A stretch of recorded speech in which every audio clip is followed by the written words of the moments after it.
Hello everyone, I hope आप सब अपने घर में सुरक्षित होंगे। And this is Annu Kumari. Video start करने से पहले मैं आपसे कहना चाहती हूँ कि आप स्किल मास्टर चैनल को सब्सक्राइब करना ना भूलें और बेल आइकन को प्रेस कर दें ताकि आप स्किल मास्टर के कोई भी वीडियो मिस ना करें। तो आज हम लोग CITS के इलेक्ट्रीशियन ट्रेड के सेमेस्टर 1 मॉड्यूल 2 बेसिक इलेक्ट्रिसिटी के पार्ट 3 के कुछ इम्पॉर्टेंट क्वेश्चंस को डिस्कस करने जा रहे हैं जो कि एग्ज़ाम्स के लिए काफ़ी इम्पॉर्टेंट है। तो चलिए आज का सेशन स्टार्ट करते हैं। क्वेश्चन नंबर 1 है, what is the use of dip soldering method. आपके ऑप्शंस है option A soft soldering, option B piping and cable soldering work, option C soldering miniature components on PCB, option D soldering sensitive electric components. आप अपने answers comment box में लिखिए और इसका सही जवाब है option C soldering miniature components on PCB। You can see the deep soldering picture in this figure and it is used for quantity production and for tiny work similar to component soldering on printed circuit boards PCB. Components to be soldered or tinned are dipped into a bath of molten solder which is heated electrically. Okay. Next question number 2 is, which type of joint is used in overhead lines for high tensile strength? आपके options है option A scarfed joint, option B Britannia T joint, option C western union joint and option D Britannia straight joint. आप अपने answers comment box में लिखिए और इसका सही जवाब है option C western union joint. You can see the Western Union joint in the figure and this joint is used in overhead lines for extending the length of wires where the joint is subjected to be considerable tensile strength. Next question number 3. Which method of soldering is used for repairing the vehicle body? आपके options है option A dip soldering, option B soldering with flame, option C soldering with soldering iron and option D soldering with soldering gun. आप अपने answers comment box में लिखिए और इसका सही जवाब है option B soldering with flame. Soldering with flame is used when the heat capacity of soldering iron is insufficient. This method is shown in figure, permits rapid heat and it's used primarily for larger jobs such as piping and cable work, vehicle body repairs and some applications in the building trade. This method requires skillful management of the flame. I hope you can understand this. Next question number 4 is, what is the advantage of stranded conductor over solid conductor? आपके options है option A cost is less, option B more flexible, option C less voltage drop and option D more insulation resistance. अपने answers comment box में लिखिए और इसका सही जवाब है ऑप्शन बी मोर फ्लेक्सिबल। अब देखते हैं कि advantage of stranded conductors over solid conductors क्या है। As stranded conductors are more flexible, chances of break of conductors and crack of insulation at the bend is less, they can be easily handled and laid. Connections and joints of stranded conductors are stronger and have longer life. Okay. Question number 5. What is the current capacity of the 16 ampere cable if it is protected by coarse excess current protection? आपके options है option A 11 ampere, option B 13 ampere, option C 15 ampere and option D 18 ampere. अपने answers comment box में लिखिए। और इसका सही जवाब है ऑप्शन बी 13 एम्पियर। कैसे, हम देखते हैं। For circuit having coarse excess current protection, the permissible current in cable is obtained by multiplying the normal current capacity by a rating factor of 0.81। Normal current carrying capacity of 1.5 square mm square cable होगा 16 amperes, जो कि normal rating है। And current capacity of the same cable when protected by coarse excess current protection, तब rating factor 0.81 लेना पड़ेगा। So normal current capacity into rating factor means 16 into 0.81, यहाँ से हमें 13 एम्पियर्स मिल जाएगा। ओके, नेक्स्ट क्वेश्चन नंबर 6 है, what is the disadvantage of solid conductor compare to stranded conductors. आपके options है, option A less rigidity, option B less flexibility, option C low melting point and option D low mechanical strength.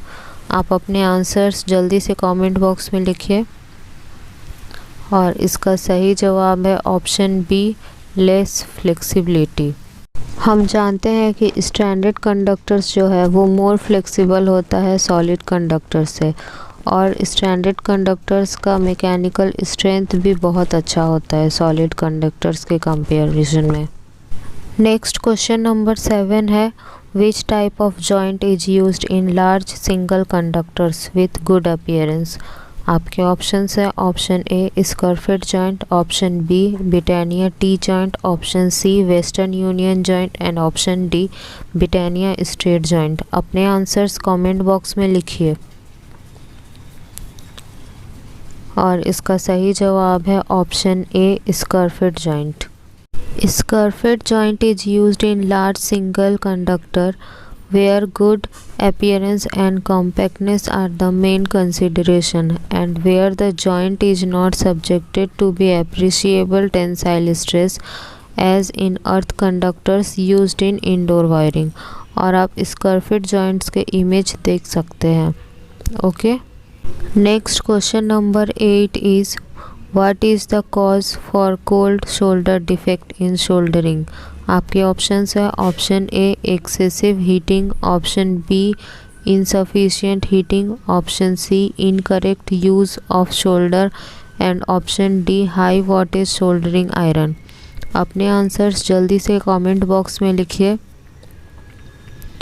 और इसका सही जवाब है option B insufficient heating.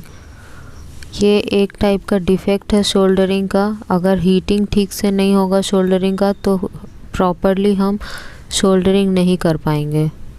Next question number 9 है, which conductors are used for distribution lines. आपके options है, option A insulated flexible conductors, option B insulated solid conductors, option C bare conductors and option D two core cables. अपने answers जल्दी से comment box में लिखिए। और इसका सही जवाब है option C bare conductors. Bare conductors का कोई भी कवरिंग नहीं होता है and most common use bare conductors का होता है overhead electrical transmission and distribution lines में।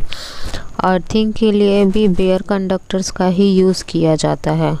आई होप आपको समझ में आया होगा। नेक्स्ट क्वेश्चन देखते हैं। क्वेश्चन नंबर 10 है, calculate the resistance measured between point x and y। आपको इस सर्किट का टोटल x और y पॉइंट के बीच का रेजिस्टेंस निकालना है। आपके ऑप्शंस है, option A 2 ohm, option B 3 ohm, option C 8 ohm and option D 6 ohm. अपने आंसर्स जल्दी से कैलकुलेट करके कमेंट बॉक्स में भेजिए।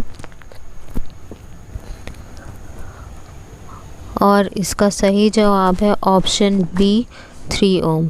अब कैसे हम इसको सॉल्व करते हैं।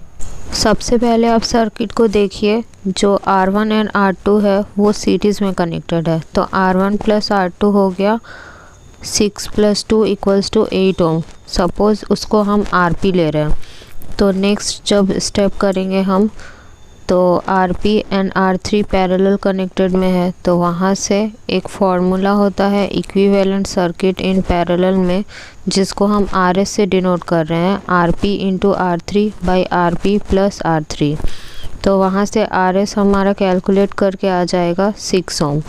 अब नेक्स्ट थर्ड स्टेप में 6 ओम हो गया RS और R4 भी हो गया 6 ओम, और दोनों ही पैरेलल में है, तो वहाँ से R इक्विवेलेंट करके 3 ओम आ जाएगा। तो ऐसे टोटल कैलकुलेशंस करके जो राइट आंसर है वो होगा 3 ओम।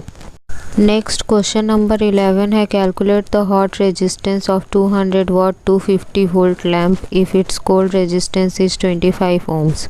आपके ऑप्शंस है, option A 625 ohm, option B 312.5 ohm, option C 227.5 ohm and option D 156.2 ओम।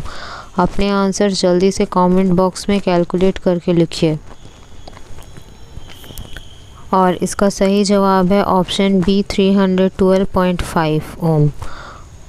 और हम इसे कैलकुलेट करते हैं। एक फार्मूला आपको पता होगा कि पावर इक्वल्स टू होता है वोल्ट का स्क्वायर बाय रेजिस्टेंस।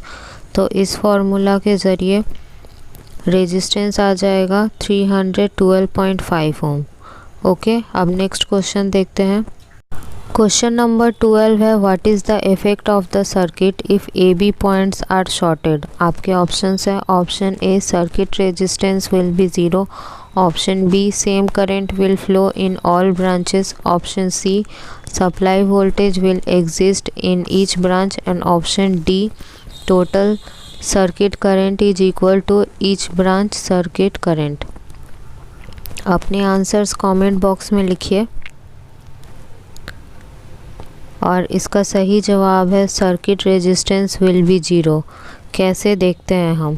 फिगर दिखा रहा है कि पैरेलल सर्किट में शॉर्ट हो गया है A और B पॉइंट के बीच में, जिसके वजह से रेजिस्टेंस घट के 0 हो गया है और इसके वजह से वोल्टेज ड्रॉप AB पर ऑलमोस्ट 0 हो गया है बाय ओम्स लॉ के वजह से, जिसके फलस्वरूप क्या होगा कि very high current in order of 100 times of normal current flow होगा शॉर्ट सर्किट में।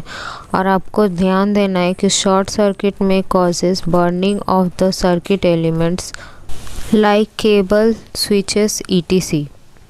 नेक्स्ट क्वेश्चन नंबर 13 है, what is the reading of ohm meter across open R2 resistor. आपके ऑप्शंस है, option A indicate 0 reading, option B indicate infinite resistance, option C total resistance value of the circuit and option D value of sum of resistance of R1 and R3 only. अपने answer जल्दी से comment box में लिखिए। और इसका सही जवाब है option B indicate infinite resistance. जो ओम मीटर है वो कोई भी कंटिन्यूटी शो नहीं करेगा और उसका रेजिस्टेंस हाई हो जाएगा। क्यों? क्योंकि जो रेजिस्टर है वो ओपन है या तो ब्रोकन हो सकता है। ओके, नेक्स्ट क्वेश्चन नंबर 14 है, calculate the value of unknown resistance RDC in the Wheatstone bridge network if PAB equals to 500 ohm, QBC equals to 300 ohm and SAD equals to 15 ohm at balanced condition। आपके options है, option A 12 ohm, option B 9 ohm, option C 6 ohm and option D 3 ohm. अपने answers calculate करके जल्दी से comment box में send कीजिए। इसका सही जवाब है ऑप्शन बी 9 ओम। इसका सॉल्यूशन देखिए। At balance condition voltage VAB equals to voltage AD and voltage BC equals to voltage DC। So I1 PAB equals to I2 SAD and I1 QBC equals to I2 RDC। तो यहाँ से I1 by I2 equals to आ जाएगा SAD by PAB और equals to I1 by I2 equals to हो जाएगा RDC by QBC। तो यहाँ से SAD by PAB equals to RDC by QBC होगा। तो हम अगर सारे वैल्यूज़ पुट करेंगे तो यहाँ से RDC इक्वल्स टू आ जाएगा 9 ओम। ओके, आई होप आपको समझ में आ गया होगा, और अगर कोई भी डाउट्स हो तो आप कमेंट बॉक्स में पूछ सकते हैं। नेक्स्ट क्वेश्चन नंबर 15 है, calculate the value of resistance R2 in the parallel circuit. आपके ऑप्शंस है option A 2 ohm, option B 4 ohm, option C 6 ohm and option D 8 ohm. अपने आंसर्स जल्दी से कमेंट बॉक्स में लिखिए, और इसका सही जवाब है ऑप्शन C 6 ओम। अब हम इसका सल्यूशन देखते हैं। हमें पता है कि V इक्वल्स टू IR होता है, तो यहाँ से हम R total equals to V by I करेंगे तो 24/15 ओम आएगा रेजिस्टेंस। तो 1 बाई R टोटल हो गया 15/24। Now 1 by R2 equals to 1 by R total minus 1 by R1 plus 1 by R3। तो ऐसे कैलकुलेशंस करके 1 बाई R इक्वल्स टू आएगा 1/6। So R2 equals to 6 ohm. I hope आपको समझ में आया होगा, और अगर कोई भी डाउट्स एंड क्वेरीज हो तो आप कमेंट बॉक्स में पूछ सकते हैं। नेक्स्ट क्वेश्चन नंबर 16 है, calculate the unknown resistance RDC in the Wheatstone bridge circuit if PAB equals to 400 ohms, QBC equals to 200 ohm and SAD equals to 12 ohms at balance condition. आपके options है option A 4 ohm, option B 6 ohm, option C 8 ohm and option D 12 ohm. अपने answers जल्दी से calculate करके comment box में send कीजिए, और इसका सही जवाब है ऑप्शन B 6 ओम। अब सॉल्यूशन देखिए। At balanced condition VAB equals to VAD and VBC equals to VDC। So I1 PAB equals to I2 SAD and I1 QBC equals to I2 RDC। इसके बाद I1 by I2 equals to होगा SAD by PAB equals to I1 by I2 equals to RDC by QBC।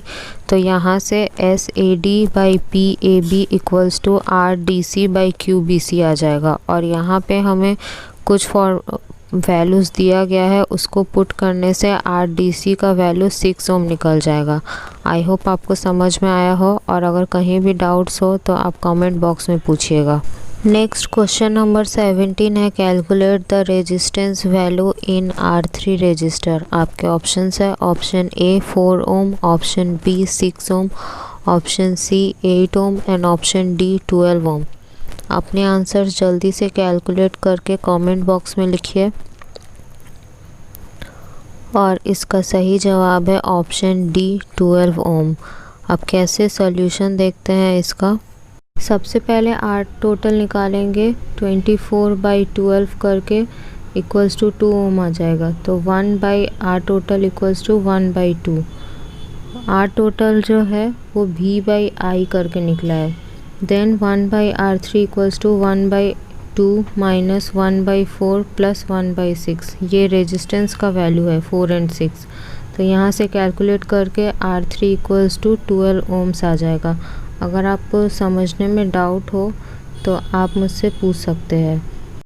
Next question number 18 है, what happens to the voltmeter if it is connected as an ammeter. आपके options है option A low reading, option B no deflection, option C meter burns out and option D overshoot deflection.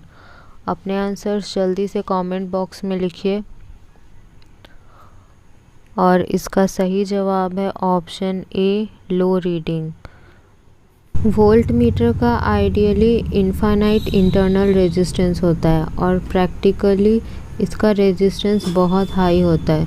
सो अगर volt meter को series में connect करेंगे तो बहुत ही small amount का current flow करेगा, या तो करंट फ्लो ही नहीं करेगा। इसीलिए कोई करंट फ्लो नहीं करेगा तो वोल्ट मीटर जो है वो वोल्ट मीटर बहुत ही कम रीडिंग दिखाएगा, जो कि इंटरनल रेजिस्टेंस उसका है बैटरी का, वही शो करेगा सिर्फ। ओके। नेक्स्ट क्वेश्चन नंबर 19 है, why the soldering iron must be kept into a stand that not in use while soldering? आपके ऑप्शंस है option A it prevents burns and fire, option B to control the excessive heat, option C to save the time of soldering process and option D to save the operator from electric shock। अपने answers जल्दी से comment box में send कीजिए और इसका सही जवाब है option A it prevents burns and fire. जब भी सोल्डरिंग आयरन का ज़रूरत नहीं है और वो गर्म है तो उसे हम स्टैंड में रखेंगे सोल्डरिंग करते वक्त। ओके, नेक्स्ट क्वेश्चन नंबर 20 है what is the effect of the parallel circuit if one branch is opened.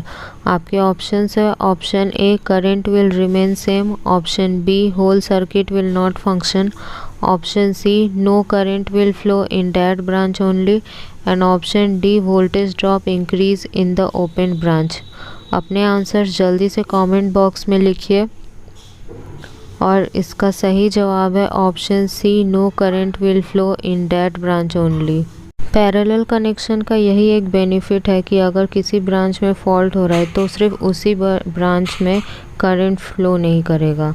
ये एक अच्छा बेनिफिट है पैरेलल कनेक्शन सर्किट का।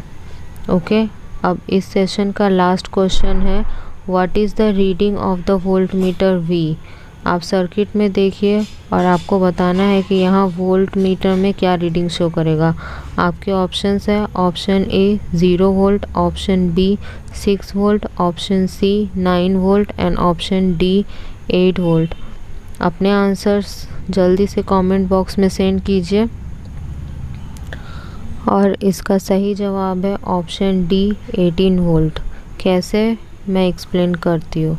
यहाँ सर्किट में आप देख सकते हैं कि सर्किट ओपन है और सभी रेजिस्टेंस सीरीज़ में कनेक्टेड है। तो अगर एक भी जगह सर्किट ओपन होगा तो करंट का वैल्यू 0 होगा क्योंकि करंट फ्लो होने का सीरीज़ कनेक्शन में एक ही रास्ता होता है और सभी रेजिस्टेंस पे वोल्टेज ड्रॉप 0 हो जाएगा। तो वोल्टेज सप्लाई में जो है 18 वोल्ट वही वोल्ट मीटर रीडिंग शो करेगा। आई होप आपको समझ में आ गया होगा सब कुछ। So this is the end of this video. I hope आपको वीडियो पसंद आया होगा और आज का सेशन कैसा लगा आप कमेंट बॉक्स में कमेंट करके बताइएगा। इस वीडियो को आप अपने फ्रेंड्स के साथ शेयर करना ना भूलें। So thank you friends for watching this video and have a nice day. Be safe and take care of yourself. Thank you so much.